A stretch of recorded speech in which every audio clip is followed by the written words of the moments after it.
Hello and welcome to the Class 3 video. Today we will be talking about how to do critical thinking from a psychological standpoint. This means that we are going to expand the scope of what we are looking at to include not just what people say they believe, but also their unconscious mental processes. Interestingly, some of these unconscious mental processes will continue to look like inferences, which we saw in arguments in the previous class. So the basic language of argument and inference that we studied in the last class in some ways still applies. The study of cognitive bias cognitive bias is the focus for the psychological approach to critical thinking. It begins in the 1970s with two Israeli psychologists, Amos Tversky and Daniel Kahneman. They were close friends, they worked together, they had a knack for developing experiments that would expose the way that people are systematically irrational. So it's not just that people are irrational, but their irrationality follows patterns. So here's a simple example. They would ask subjects to follow math problems, but not give them enough time to do it right. So they're no longer studying how people do math properly. They're studying how people do math improperly, irrationally. And what they found from these experiments was that there were actually patterns in the way people make mistakes that they thought revealed something about the underlying structure of the brain, or at least structure of cognitive processes. So with the math experiments, what they found is people who are given a math problem with big numbers loaded early, like the one on top, estimate that the final answer is going to be much larger than people who are given the math problem on the bottom, where the small numbers are loaded early. So this came to be known as the anchoring effect. This is the tendency that information you have, this is the tendency of information that you receive first to have a distorting effect on the rest of your thinking. This is actually a technique that Calvin knows well. Calvin from Calvin and Hobbes, if you're a fan of classic cartoon strips. So Calvin asks, "Mom, can I set fire to my bed mattress?" "No, Calvin." "Can I ride my tricycle off the roof?" "No, Calvin." "Then can I have a cookie?" "No, Calvin." And Calvin thinks, she's on to me. So, right, the joke here is that he is trying to use the anchoring effect in order to trick his mother, right? Information people get early distort their subsequent thinking. So in this case, setting fire to your bed mattress makes having a cookie seem reasonable. And this is similar to, at least Kahneman and Tversky thought that this was basically the same thing that was going on with the math problems. You set up a psychological anchor in people's minds, right? The big numbers early in the problem set up an anchor. The idea of your 5-year-old setting fire to his bed mattress sets up an anchor, and that is supposed to distort later thinking. And in the case of the math problems, it did, but in the case of Calvin's mom, she's on to him.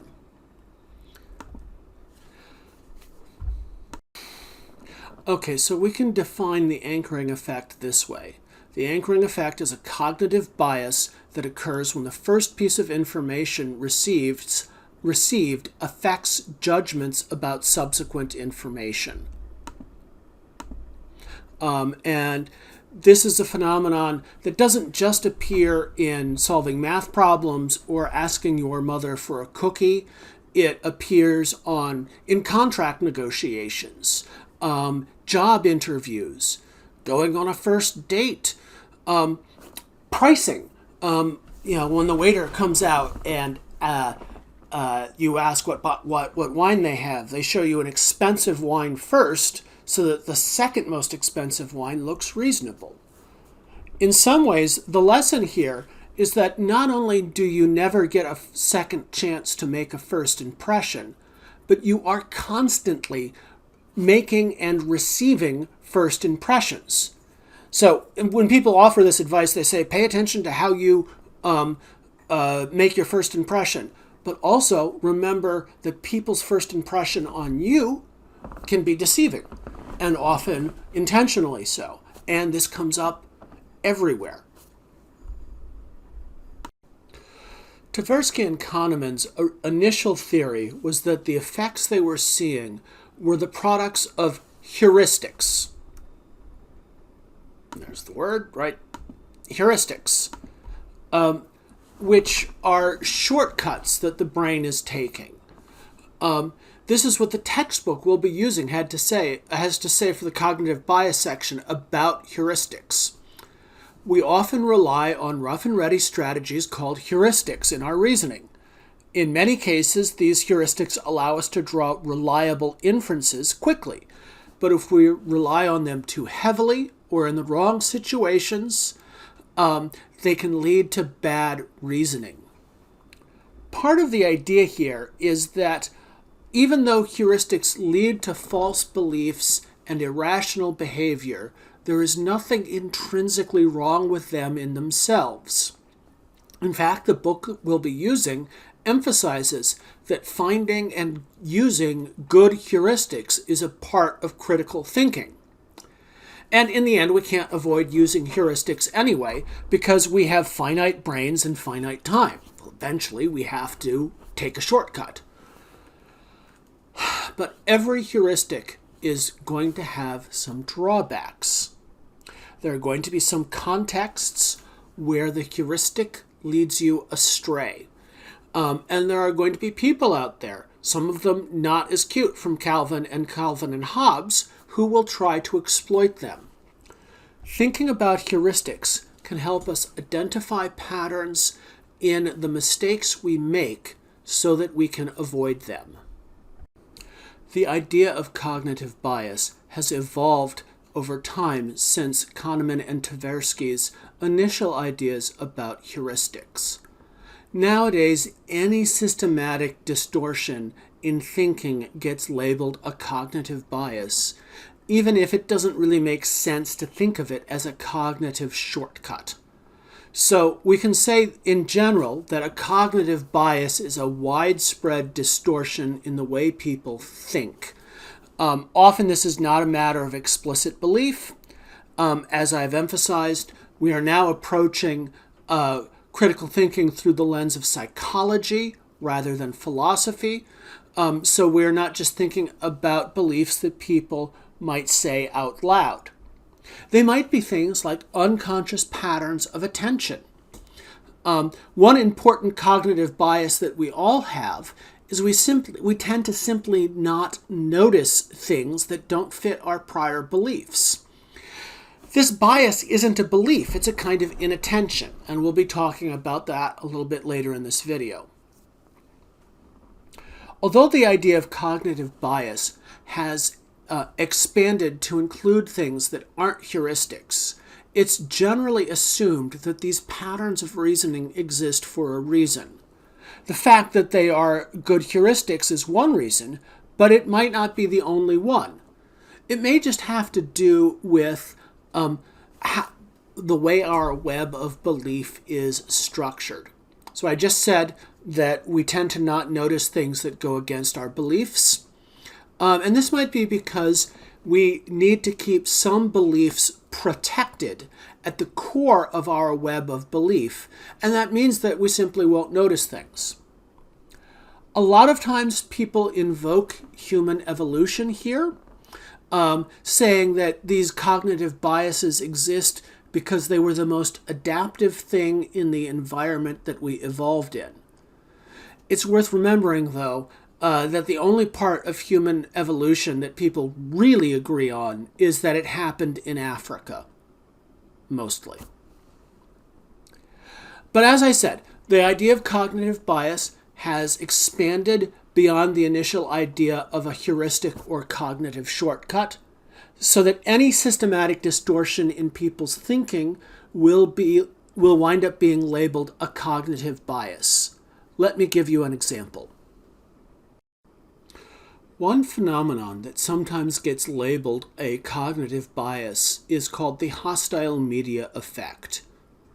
In pluralist countries where people are allowed to have differences of opinion and the press is supposed to be neutral, people often believe that the press is not really neutral, the press is biased.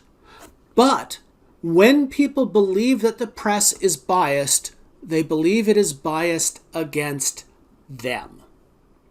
Now, the studies I've seen about this are just about the US or Israel, so I don't know how this would play out in countries like China, where everyone knows the media is state-owned and is explicit about promoting the party line.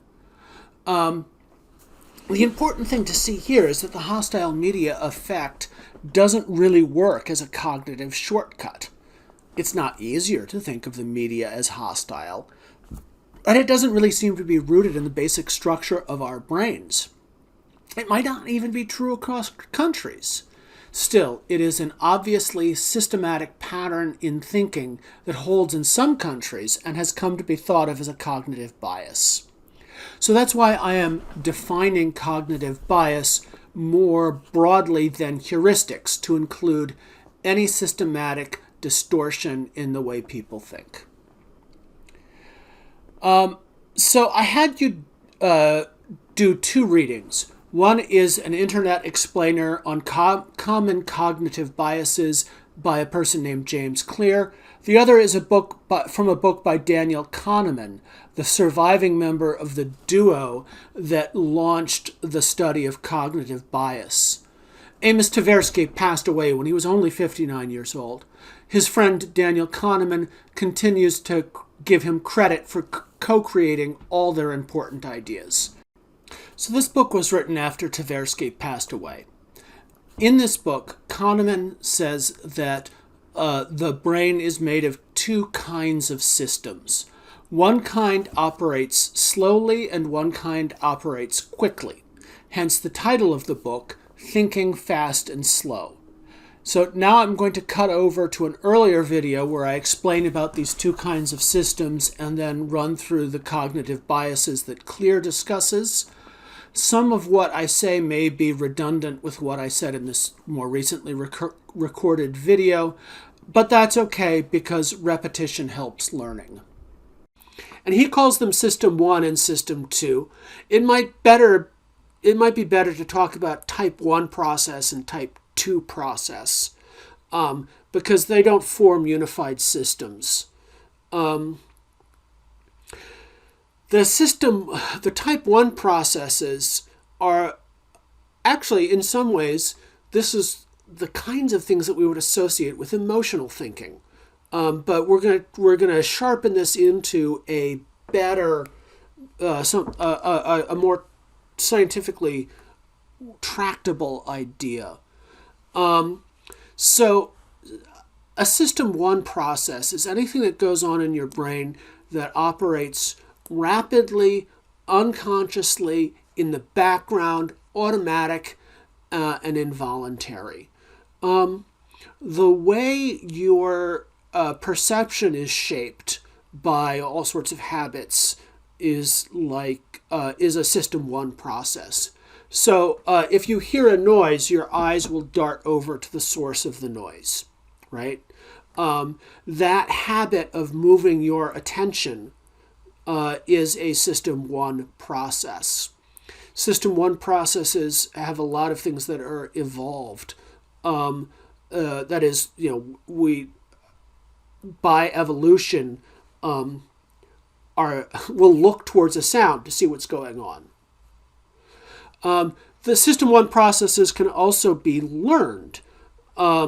If, for instance, you've been in an environment where a certain sound is associated with a threat, say military combat, right? You'll have a System 1 reaction to, say, the sound of something that sounds like gunfire. The process of driving a car for most people is entirely a system in America is entirely system one, right? I bet you've done a thing where you've just kind of spaced out while driving the car and not just sort of automatically driven, say, to work, right? It's because there's a lot of unconscious processing going on with system one. System two is anything that you do with your mind that is slower, conscious, and it requires deliberate effort, right? It's voluntary. If I decide to focus my attention on a certain place, if I decide, for instance, if I want to meditate and I'm staring at a candle, I focus my attention on the candle. That's the system two process.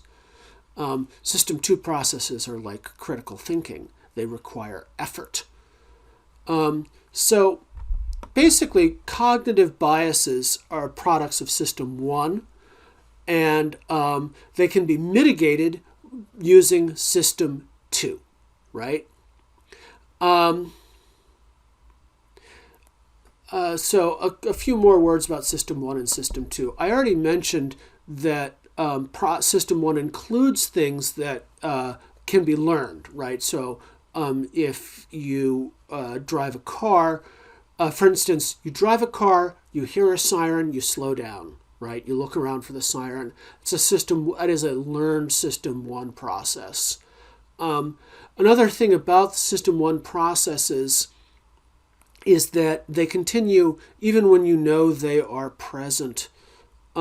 It's actually hard to discipline yourself not to do a system one process, like look when you hear a noise. On the other hand, system two, because it requires effort, it goes offline all the time. It requires an effort to keep it online, and if you're tired, you're less likely to use your system two kinds of reasoning processes. So I define cognitive bias as a systematic distortion in people's reasoning. An obvious way of understanding cognitive bias, then, is that they have their origin in system one processes, since those processes are always operating in the background. And this way of thinking about them fits well with Tversky and Kahneman's original idea that they were all based in heuristics and the basic functioning of the brain. So if cognitive biases are system one processes, the solution is to use system two processes to counteract them whenever you can. Okay, so this gives us two ways to think about mistakes in reasoning. One way to think about them is the old fallacy way, and that's to think of reasoning as something represented in arguments that can be written in standard form. Mistakes are bad inferences, bad ways of moving from one belief to another, and this is the traditional philosophical approach. The other way to think about mistakes in reasoning is to think about them as cognitive biases. On this conception, mistakes in reasoning are ingrained mental habits. Mistakes in reasoning do not necessarily involve conscious belief. Mistakes in reasoning do not necessarily involve moving from one belief to another. This is the modern psychological approach. I should emphasize that this body of psychological research is relatively new and evolving, and recently subject to a fair amount of challenge. And that's because science is supposed to be replicable. Scientists can't just say things. They have to be able to produce a phenomenon and then produce it again and again. Some of the processes that have been identified by people who research cognitive bias, including Kahneman and Tversky themselves, have failed to replicate. So in particular, there was a body of literature that I was relying on in this course for a while that claimed that making decisions makes you tired. that may seem obvious. It seems clear that just making up your mind requires mental effort. But the research said that making up your mind in one area led to a global fatigue that would transfer over into other areas. And that research just failed to replicate. So there's a lot of problems like that with this research. But all the stuff that we're going to be talking about here in this class is known and replicable. Okay. So I'm just going to talk about 5 cognitive biases. And these are listed in the article by James Clear. So the Kahneman is by a world-famous psychologist. The James Clear article is just some guy who explains things on the internet, and I think does a pretty good job of it. And so he picked out 5 biases. There are a world of biases out there, and there are different ways of counting them and dividing them up and that sort of thing. But I think that these are a good 5 to know, just to be aware of your own, biases. And so, as I said previously, the mother of all cognitive bias is confirmation bias. Confirmation bias is the tendency to discount or ignore evidence that contradicts your current beliefs. We love to have our beliefs confirmed. Every time something happens and we knew it was the kind of thing that would happen, we love to say we knew it. Yeah. So we seek out things that confirm our beliefs, and we ignore things that don't. Often this is all just at the level of perception.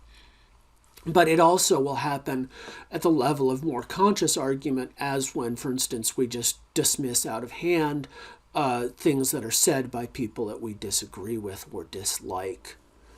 Okay, so that's the mother of them all, and that's the one that if you remember anything 10 years from now, remember confirmation bias. Loss aversion. So this is an interesting one. We are naturally very conservative in that we don't like to give up things that we have.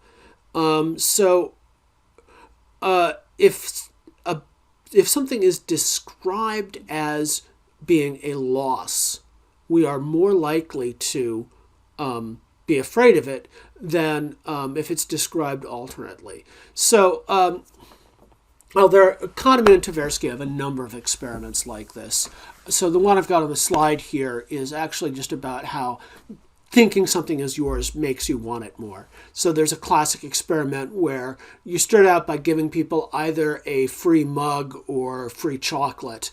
And then you have the opportunity to either keep the mug or trade it for something else.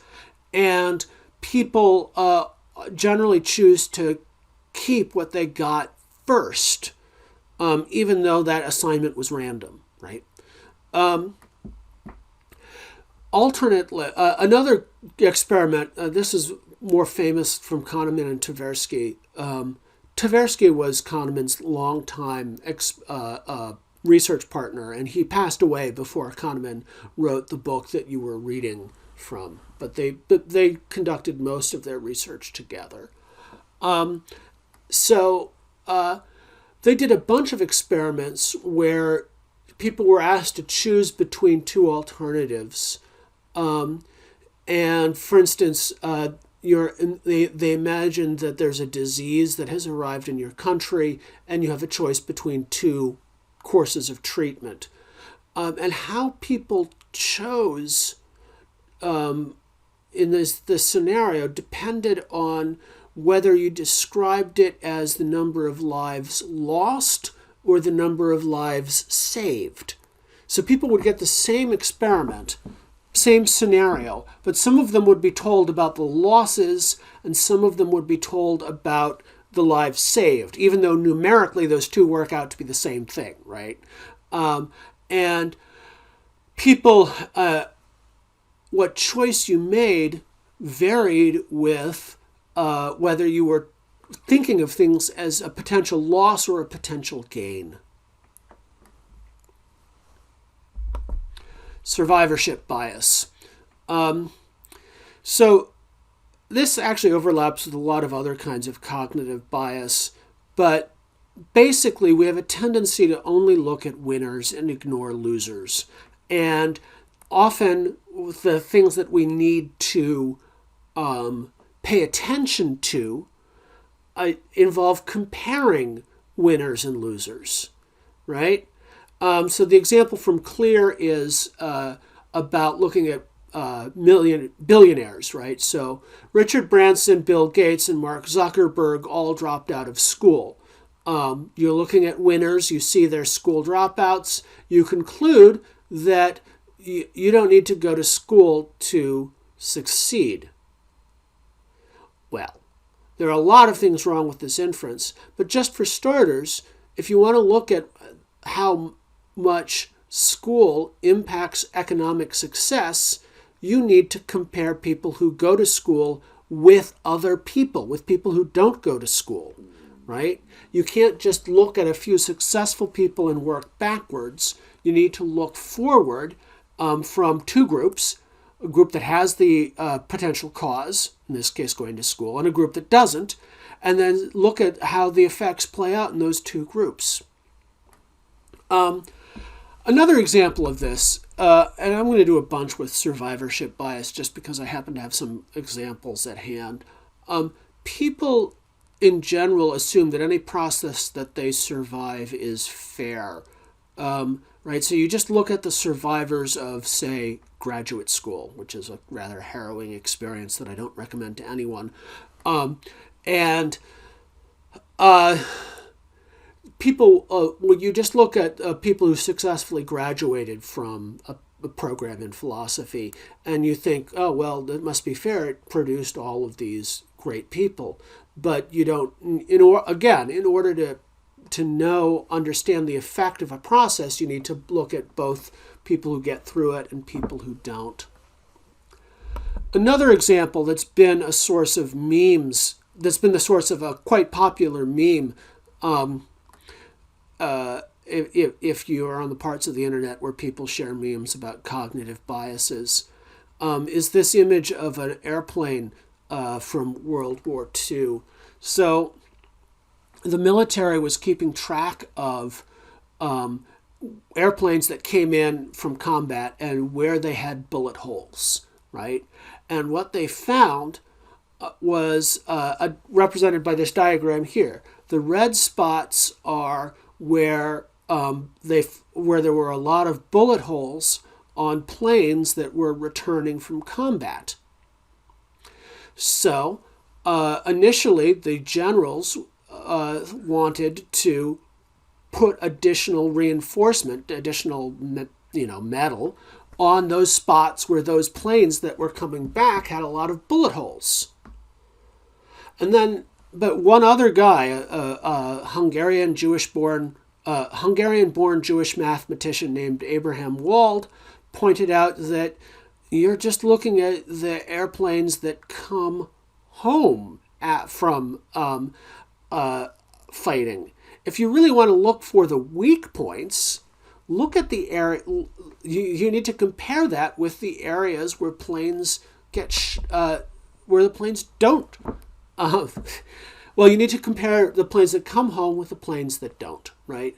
And in fact, what you want to do is reinforce the areas where the planes that didn't make it got shot. So again, survivorship bias happens when you only look at the survivors of a process, when really you need to compare both sides. And a whole lot of cognitive bias actually just comes up from inferring a causal relationship in a situation where actually all you know is where two things are present, and you don't know about what happens when the cause is not present or the effect is not present, that sort of thing. It may actually be that the cognitive bias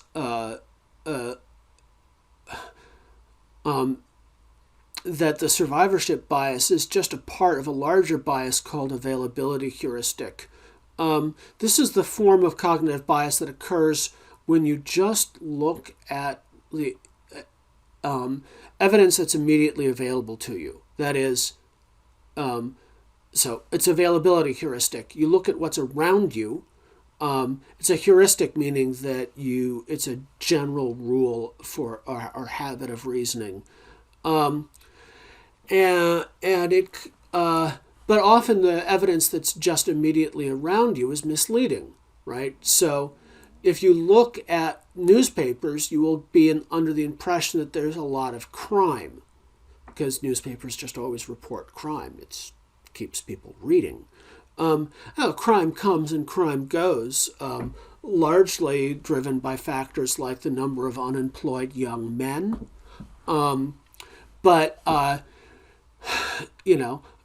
If you just look at the evidence that is immediately available to you, you'll get a misleading picture of things.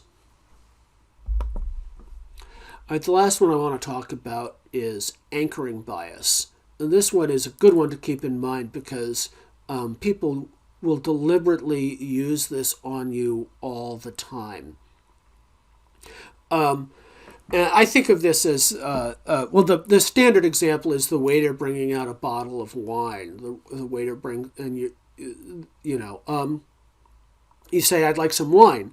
And the waiter says, well, we've got this $100 bottle of wine. And suddenly you're like, what? No, that's ridiculous. And then he says, well, what about this $50 bottle of wine? And suddenly $50, which may have been more than you wanted to spend on a single bottle of wine in an evening, becomes reasonable, right?